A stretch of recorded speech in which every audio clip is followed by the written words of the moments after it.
9h34 en direct sur TV Finance. Nous sommes à présent au téléphone avec Stéphane Saudutheil, le fondateur de Technibourse. Bonjour Stéphane. Bonjour à toutes et à tous.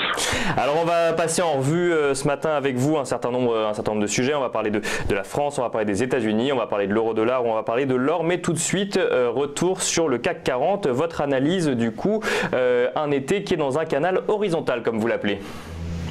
Oui, effectivement, on a passé tout cet été dans une zone bien définie.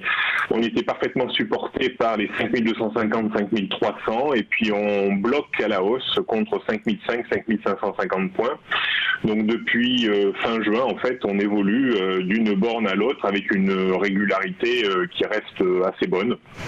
Alors, depuis début août, on était passé du haut du canal horizontal vers le bas et puis depuis une dizaine de jours, on est en train de se reprendre et de revenir tranquillement, revenir chercher le haut du canal horizontal. Alors, on avait un micro-range également au sein de ce canal horizontal dans lequel on est resté quasiment 3 jours en fin de semaine dernière, entre 5410 et 5450 points. On est passé au-dessus des 5450 points, toujours en la faveur de la bonne santé des marchés américains. Et donc là, on se cherche un petit peu, les investisseurs se posent la question suivante, est-ce qu'il y a matière à aller de nouveau chercher le haut du range 5500-550 points? Les prochaines heures vont être importantes. Si on tient bien dans une zone que l'on pourrait définir entre 5435 et 5450 points, si on prend bien, si on s'enracine bien dans cette zone, on pourra peut-être en ce début de rentrée, cette semaine ou début de semaine prochaine, peut-être aller accrocher les 5005 voire 5550 points. Il y a un niveau quand même très important à surveiller pour la rentrée, c'est les 5420 points maintenant. Si on devait passer en dessous, on renverrait un mauvais signal et là on pourrait très vite se dégrader et du coup aller chercher le bas du range estival vers les 5250, 5300 points. Donc le vrai enjeu pour cette rentrée, qui va se faire graduellement et progressivement dans les prochains jours, ça sera le débordement de ce range estival qui fait, au sens large, 300 points. Donc lorsqu'on sortira de ce range, eh bien mécaniquement, selon la théorie des sorties de canaux horizontaux, on aura 300 points à gagner ou à perdre. Donc c'est-à-dire qu'on pourra peut-être, soit si on sort vers le haut, viser les 5007, 5008, soit si on sort par le bas, revenir finalement sur les tendances long terme de l'indice autour des 5000 points, c'est-à-dire autour du point bas de cette année. Donc pour le moment, tout reste ouvert. Alors c'est vrai que, comme on va le voir tout à l'heure, les marchés américains sont toujours très tendus.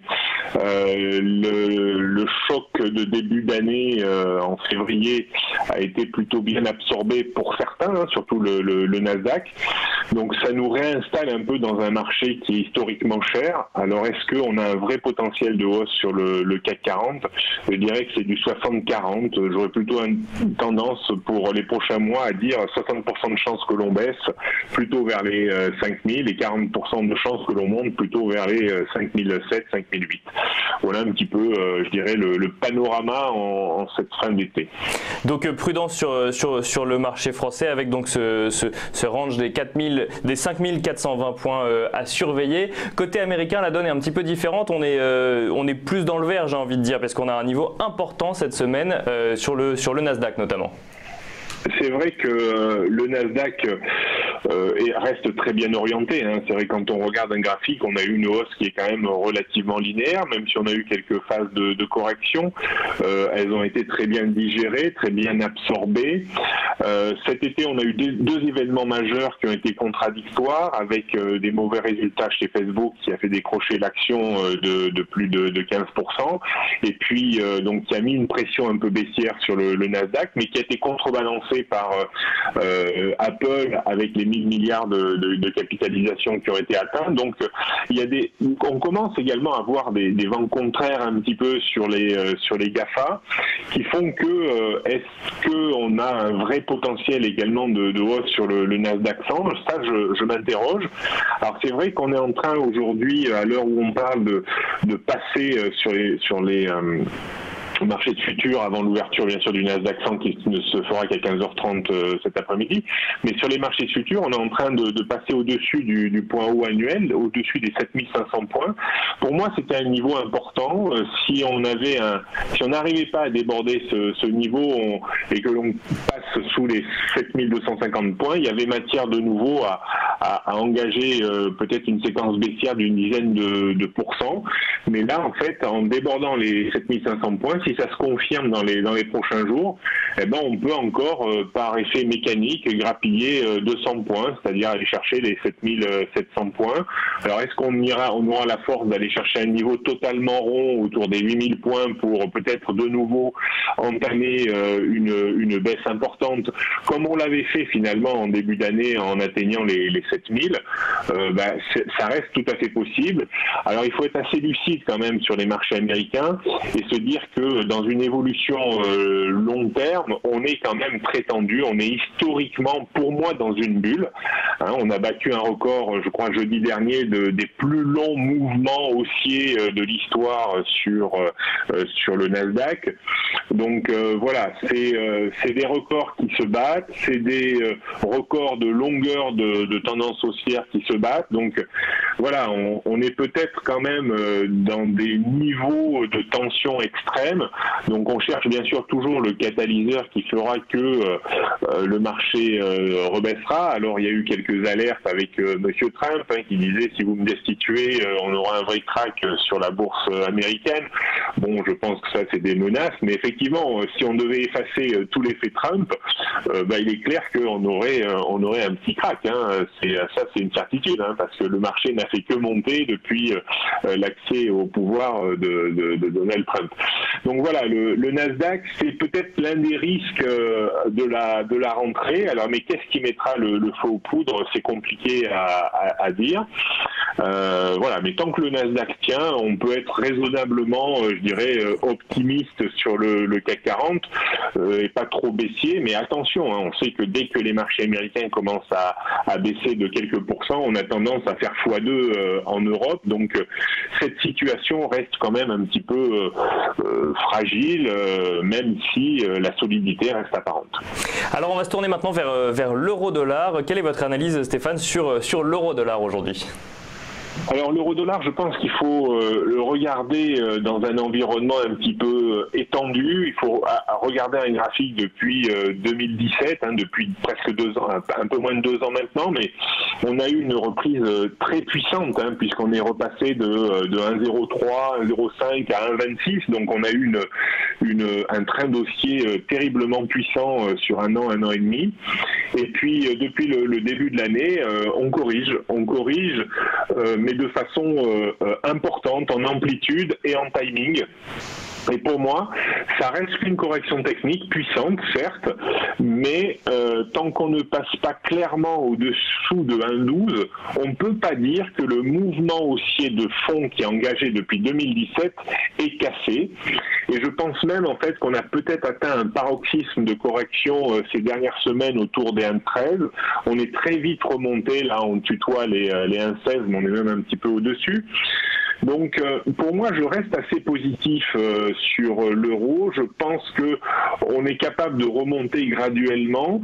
Il y a deux zones qu'il va falloir surveiller pour vraiment pronostiquer un retour au premier plan de l'euro. C'est 1,18 et 1,20. Si on devait passer au-dessus de 1,18, je pense que cette phase corrective dans laquelle, selon moi, on est engagé serait, à mon sens, terminée et on retrouverait des accélérations haussière en direction des récents points hauts du début d'année vers les 1,26 sur débordement des 1,20.